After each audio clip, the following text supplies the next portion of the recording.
Olá, tudo bom? Meu nome é Andréia Modesto e eu prometi trazer para vocês alguns mapas onde a gente derruba a ideia de que o sujeito vai expressar o signo solar de uma maneira óbvia, como se o mapa astral fosse uma receita de bolo e ele sempre expressasse o signo solar de uma maneira vigorosa, se sobrepondo aos outros elementos do mapa, aos outros planetas ou aos outros aspectos ou a importância das casas.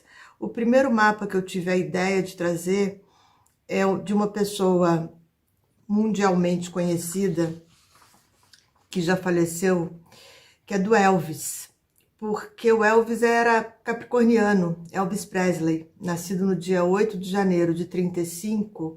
Eu não consegui o horário correto, mas ele tem a lua em peixes, porque isso eu já estudei em vários outros sites, e nesse site eu recuperei o ascendente. Então o ascendente seria Sagitário, ele com Sol, Mercúrio e Vênus em Capricórnio, e a Lua em torno de 2 graus de peixes. O que a gente conhece do Elvis não tem nada a ver com Capricórnio. Quando eu soube que ele era nascido em Capricórnio, eu fui buscar documentários, histórias e textos sobre ele. E parece que o lado capricorniano dele tinha muito a ver com a figura do pai, que foi o gerenciador da carreira do Elvis, que num desses documentários ou num desses textos eu li inclusive que ele jamais deixou os Estados Unidos, ele nunca fez uma turnê fora dos Estados Unidos. O pai dele teria feito 1000 imposições sobre a carreira do filho. Parece que você não chegava no Elvis em termos de contrato profissional sem passar pela figura do pai, e que o pai atrapalhou bastante. Essa é uma expressão capricorniana negativa, porque Capricórnio, como Áries, como Leão, é um signo que tem uma relação fortíssima com a figura do pai, seja positiva, o filho que é o sucessor do pai, seja negativa. O que a gente conhece do Elvis é a lua em peixes, porque ele tinha uma voz que a gente pode comparar com o Orfeu da mitologia. Ele se acaba nas drogas, se não me engano aparece morto na banheira ou na piscina de casa. A gente tem do Elvis uma ousadia, uma sensualidade que também pode ser atribuída ao planeta Júpiter. Se o ascendente realmente for Sagitário, ele não tinha muito tipo físico de Sagitário, até fisicamente ele tinha uma coisa de peixes, o Marte dele em Libra, porque era belíssimo. E Sagitário, não que você não tenha sagitarianos e sagitarianas belíssimos, mas o tipo físico é bem diferente.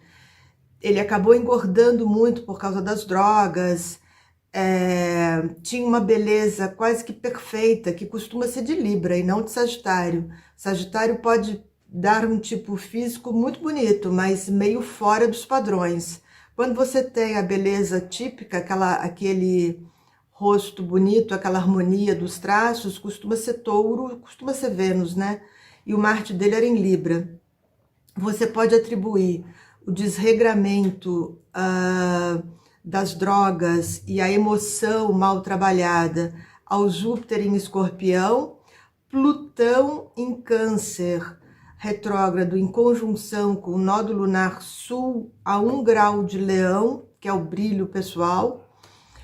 Então tem uma influência de Plutão imensa. Se o ascendente realmente é Sagitário, Júpiter é o regente do ascendente e o Plutão ganha uma força que já tem, porque está lá no nódo lunar sul, falando de um lado muito autodestrutivo.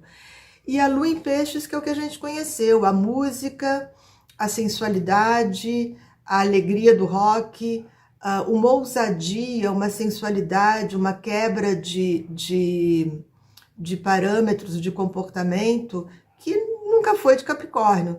Então, você até pode considerar que teve uma trajetória profissional correta até ser tomado pela enxurrada das emoções, um casamento que não deu certo e a necessidade de fugir dos problemas através das drogas, através do álcool, que é a expressão negativa de peixes. Bom, eu tirei também 2 mapas que eu não vou citar, porque são clientes meus, que quando eles vêm, eu sempre digo que eu nunca lembro deles pelo signo solar, mas sim pela energia que toma o mapa e que não exclui o signo solar de maneira alguma. Pelo contrário, a gente faz um trabalho deles poderem vivenciar o signo solar da melhor maneira possível, mas não é a energia dominante. Um mapa é de 1981 e embora meu cliente seja touro, do último grau de touro, quase gêmeos, tenha Marte em touro,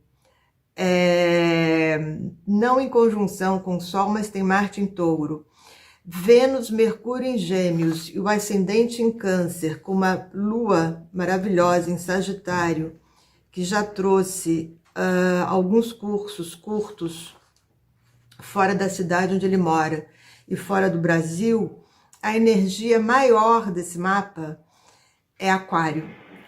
E aí você vai dizer, mas como? É o seguinte, o nódo lunar sul está em Aquário, Urano está na casa 5, que é uma casa de identidade, retrógrado em Escorpião, fazendo oposição exata, no mesmo grau, ao signo solar em Touro. E o Sol está na casa 11. Você já bota o olho no mapa e já deduz que isso pode acontecer. Que pode chegar alguém expressando muito mais as características de Aquário, o nódo lunar sul está fechando a casa 7, abrindo a casa 8. E aí, na prática, você confirma, porque é uma pessoa envolvida com questões sociais, é uma pessoa envolvida com os grupos, é uma pessoa super sociável, o outro, o grupo de amigos está sempre em primeiro plano, e uma pessoa envolvida com aquilo que é uma das grandes características de Aquário, que é a tecnologia da informação. Então, uma pessoa fantástica, inteligente, um mapa super rico, acumula as influências de Touro e acumula as influências de Gêmeos, que reforça, porque Gêmeos e Aquário têm muita coisa em comum, mas é uma energia aquariana que precisa ser equilibrada, porque é o nódo lunar sul que está ali. Resistir a uma oposição de Urano-Sol num mapa onde o nódo lunar sul está em Aquário e o Sol está na casa de Aquário, eu nunca vou lembrar desse cliente como Touro ou como Gêmeos. Eu vou lembrar do nódo lunar sul em Aquário com Urano sacudindo ainda as características e influências do signo que marca as possíveis vidas anteriores no nódo lunar sul, cauda do dragão. Um outro mapa é de uma cliente, na verdade, queridíssima, que me lembra um pouco o mapa do Elvis, porque o que toma conta do mapa dela, e esse mapa é muito especial, porque é Sol em Leão e Ascendente em Leão. Sol em Leão, Ascendente em Leão, Vênus em Leão, Vênus um pouquinho para cima do Ascendente, na casa 12, Sol e Ascendente em Leão. E Júpiter em Áries, na casa 8, mandando um trígono para o Sol. Netuno quadratura Sol. E ela tem a Lua do outro lado, a Lua em Peixes. Saturno oposição Sol. É um mapa de 63, 1963. A primeira consulta dela, que foi em 1994, ela só chorou, como a Lua faz. A Lua em Peixes, né? E a gente não conseguiu trabalhar nada do Sol em Leão. que era a questão da autoestima, da autoconfiança, do limite em relação às outras pessoas, que é o que Saturno, oposição Sol, exige nesse mapa, no eixo casa 7, casa 1, porque o Sol está no ascendente e Saturno está do outro lado. Ela tem uma história que o Netuno quadratura Sol, Netuno em Escorpião na casa 3, reforça. A família é uma família de muitas irmãs, mulheres, todas mulheres. Os signos da água são signos femininos. E uma invasão, uma enxurrada de energia para cima dela. Filhas mulheres. E o feminino sempre tem algo meio, ou muito destrutivo mesmo, ou muito competitivo, que não deixa de ser destrutivo também. Altos e baixos emocionais, muitos a ponto de ter que se ausentar do trabalho por depressão e coisa e tal. E sempre muito a lua na casa 7, o que o outro diz, o que o outro fala, ficando positivamente animada com a fala do outro, ou negativamente derrubada com a fala do outro, ou com o olhar do outro.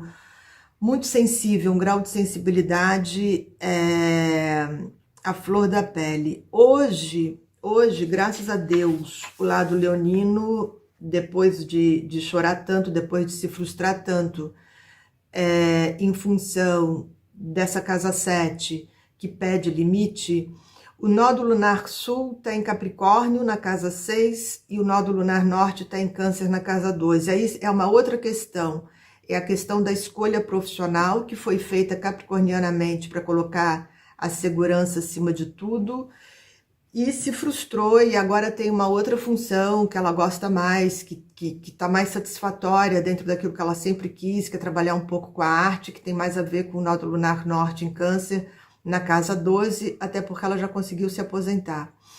Então, eu nunca, essa moça, quando ela vinha, eu já me preparava, né, para atender peixes, para atender uma moça frágil, talvez um rapaz, por Leão ser um signo bem masculino, Sol no ascendente, conseguisse vibrar, expressar esse Sol de uma maneira mais vigorosa, equilibrar e sofrer menos do que ela precisou sofrer a vida toda para conseguir apostar nela mesma. Então, são mapas que eu trouxe para a gente começar a desmitificar. Eu vou fazer um segundo bloquinho com outras datas que eu trouxe. Essas 3 datas eu não escolhi aleatoriamente, as outras datas sim, para a gente discutir um pouco e para vocês ampliarem a visão e entenderem por que é que a astrologia não pode ter nenhum tipo de regra, de imposição.